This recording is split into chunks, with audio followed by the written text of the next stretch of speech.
मोहम्मद ने आकर कुफ्र को मिटाया,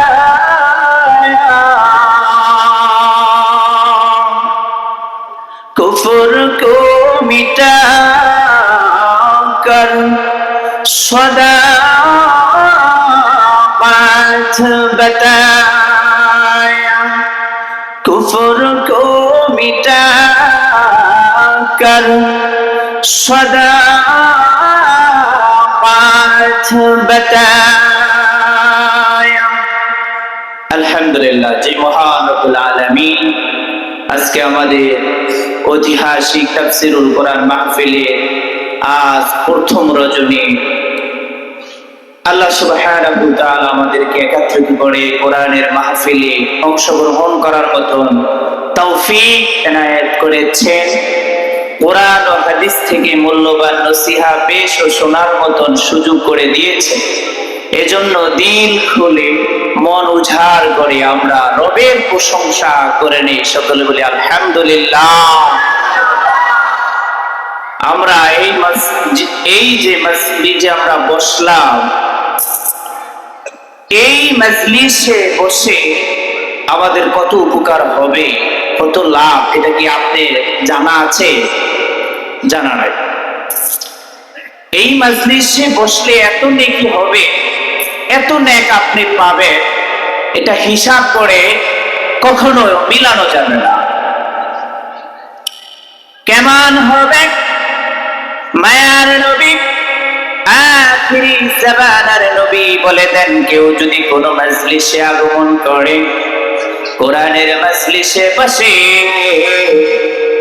ওই কোরআনের মজলিসে শিক্ষা সম্পর্কে আলোচনা হবে, নবীর আদর্শ নিয়ে আলোচনা হবে, কোরআনের আলোচনা হবে, ওই মজলিসটার কত দাম, কত দাম।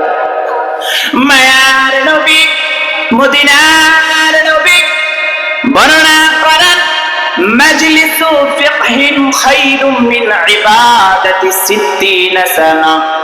মায়ার নবী বয়ান করে শোনানো, দুনিয়ার বাসীরা শোনো শোনো, তোমরা যদি কোরআনের মজলিসে বসো, কোরআন যেখানে আলোচনা করা হবে, কোরআনের বয়ান যেখানে করা হবে, ওই মজলিসটার কত দাম, কত দাম। মায়ার নবী বলেন, মাজলিসু ফিকহিন খায়রুম মিন ইবাদাতি 60 সানা।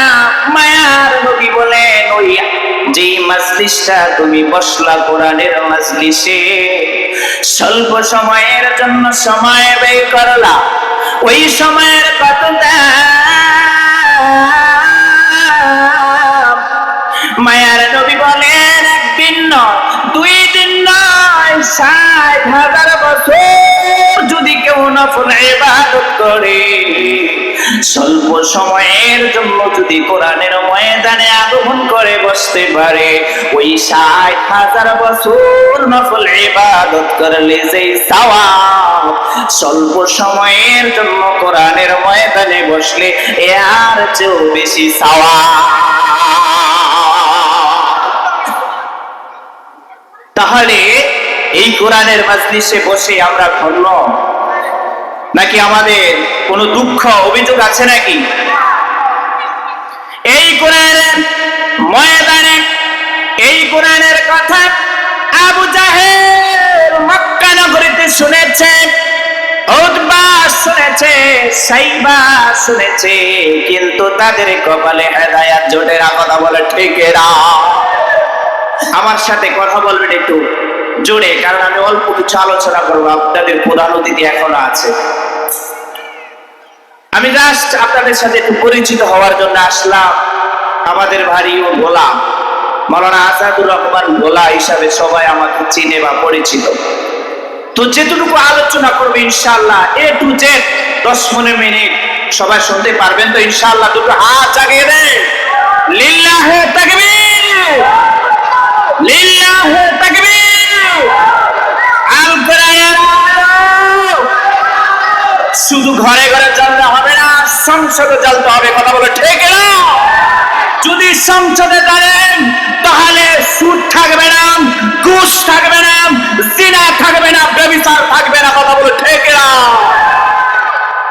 এজন্য এরা মুমিন ভোলাবাসী মানুষগুলো বড় কোরআন প্রেমী, আলেম প্রেমী। কথা বলেন ঠিক না? এজন্য তারা রাতের ঘুমকে হারাম করে কোরআনের কাছে এসে বসে, যাতে তাদের ঈমানটা বেড়ে যায়। চিল্লায় বলেন সুবহানাল্লাহ।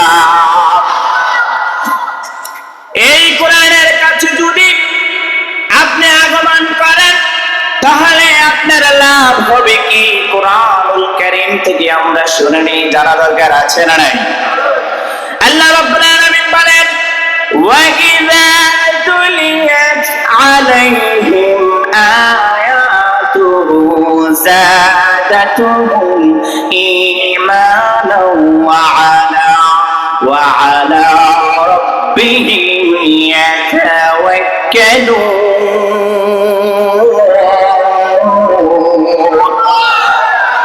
আমার আল্লাহ জানেন,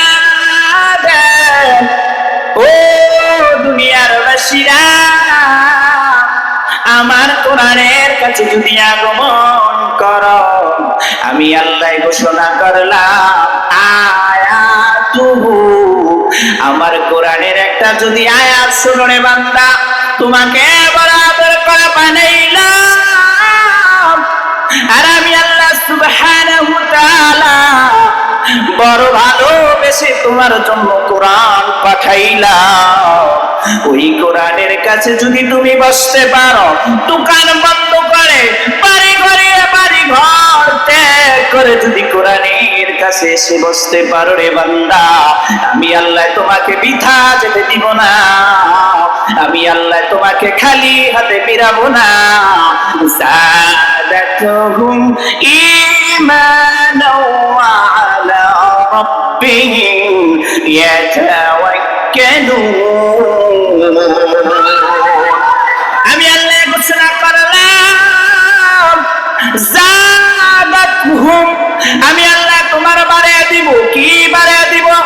ঈমানাও, আমি আল্লাহ তাআলা তোমার ঈমানটা বাড়ায়া দিব। তাহলে এই কোরআনের মাজলিসে বসলে সওয়াব আছে না নাই? এই কোরআনের কথা শুনলে নেক আছে না নাই? এই কোরআনের কথা আবু জাহেল মসজিদের কোণায় এসে শুনেছে, উতবা এসে মসজিদের কোণারে এসে শুনেছে। মায়ার ডুবি গভীর রাত, কোরআন তেলাওয়াত করতেছে মধুময় কণ্ঠে। আবু জাহেল, উতবা, শাইবা মায়ার ডুবির কণ্ঠে কোরআন তেলাওয়াত শোনার জন্য মসজিদের কিনারায় কান পেতে পেতে মায়ার নবীর কণ্ঠে সারা রাত কোরআন তেলাওয়াত শুনে কাটিয়ে দিত। সুবহানাল্লাহ বলেন না? মায়ার নবীর মধুর কণ্ঠে কোরআন তেলাওয়াত শুনে শুনে বেঈমান কাফেররা সারা রাত কাটিয়ে দিত। মসজিদের মুয়াজ্জিন সাহেব যখন আযান দিত, আল্লাহু আকবার,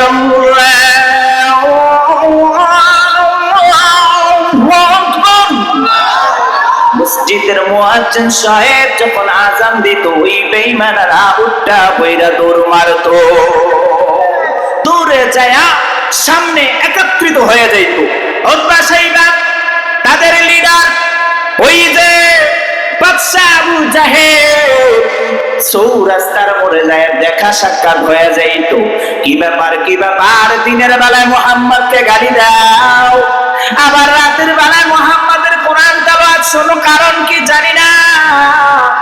ও আবু জাহেল, তুমি তো মক্কা নগরের লিডার, তাহলে তুমি কেন মুহাম্মদের কোরআন তেলাওয়াত শুনতেছ? একটু জানতে চাই। আবু জাহেল বলে, উতবা, আমি মক্কা নগরের লিডার হতে পারি, আমি যেদিন থেকে মুহাম্মদের কোরআন তেলাওয়াত শুনেছি, ওই দিন থেকে আমার রাতের ঘুম হয় না। যতক্ষণ পর্যন্ত আমি আব্দুল্লাহর বেটা মুহাম্মদের কোরআন তেলাওয়াত না শুনি, ততক্ষণ পর্যন্ত আমার ঘুম হয় না। ও উতবা ও শাইবা, শপথ কর আর কখনো জীবনে মুহাম্মদের কোরআন তেলাওয়াত শোনার জন্য আসবা না। সবাই শপথ করলো। পরের দিন যখন চলে আসলো বাবারা আমার, মায়ের নবী কোরআন তেলাওয়াত করবে, ওই সময় আবু জাহেল ঘুম আসতেছে না। খাটের এক পাশ থেকে আবার অন্য পাশে আসে, ঘুম হয় না ওই মুহাম্মদের কোরআন তেলাওয়াত শোনার জন্য। সুবহানাল্লাহ। আসতে বলবেন, বাসায় যেয়ে বললেন। এত দূর থেকে জার্নি করে এসে আপনাদের এখানে কোরআনের আলোচনা করতেছি, এতে আপনারা খুশি না বেজা? একটু পানি। এজন্য মুসলমান ভাইরা আমার, আবু জাহেল ঘুম থেকে জাগরণ হয়ে মনে মনে ভাবলেন, গতকালকে আমি শপথ করেছিলাম, না ঠান্ডা পানি, আমি গতকালকে শপথ করেছি আজকে উতবা যাইবে না, শাইবা যাবে না, আজকে আমি আবু জাহেল মুহাম্মদের কণ্ঠে মন ভরে কোরআন তেলাওয়াত শুনবো। আজকে উতবা যাইবে না, শাইবা যাবে না, আমি আবু জাহেল মসজিদের কোণারে যায়া আব্দুল্লাহর বেটা মুহাম্মদের কণ্ঠে মন ভরে কোরআন তেলাওয়াত শুনবো। সুবহানাল্লাহ বলে। এক কান্নারে বাবা উতবা ওদিকে চিন্তা করলেন, আজকে তো আবু জাহেল যাবে না, শাইবাও যাবে না, আজকে আমি উতবা একা একা মুহাম্মদের কণ্ঠে কোরআন তেলাওয়াত শুনবো। সুবহানাল্লাহ বলে। তাহলে বেঈমানেরা মায়ের নবীর কণ্ঠে কোরআন তেলাওয়াত শোনার জন্য পাগল, কিন্তু মুহাম্মদকে তারা মানতে রাজি না। এই কথা বলেন ঠিক না? মায়ের নবী নিজের চাচাকে এত বেশি দাওয়াত দিয়েছে, মায়ের নবী বলেন আমার জীবন দেশে আমি আমার চাচাকে এত বেশি দাওয়াত দিয়েছি, আর কাউকে এত বেশি দাওয়াত দেই না। তারপরও আবু জাহেলের কপালে, উতবা শাইবার কপালে হেদায়েত জোটে না, কারণ এই হেদায়েতের চাবিকাঠির মালিক হলো আমার আল্লাহ। এই হেদায়েতের চাবিকাঠির মালিক কে? কথা বলেন কে?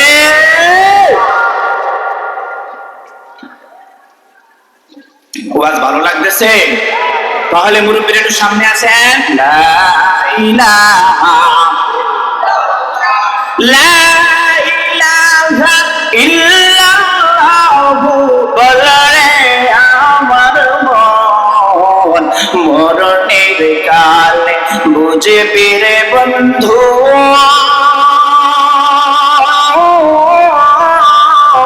এই কালিমার কত যে গুণ। লা ইলাহা, আরো জোরে লা ইলাহা, মাশাআল্লাহ মাশাআল্লাহ, লা ইলাহা, আরো জোরে লা ইলাহা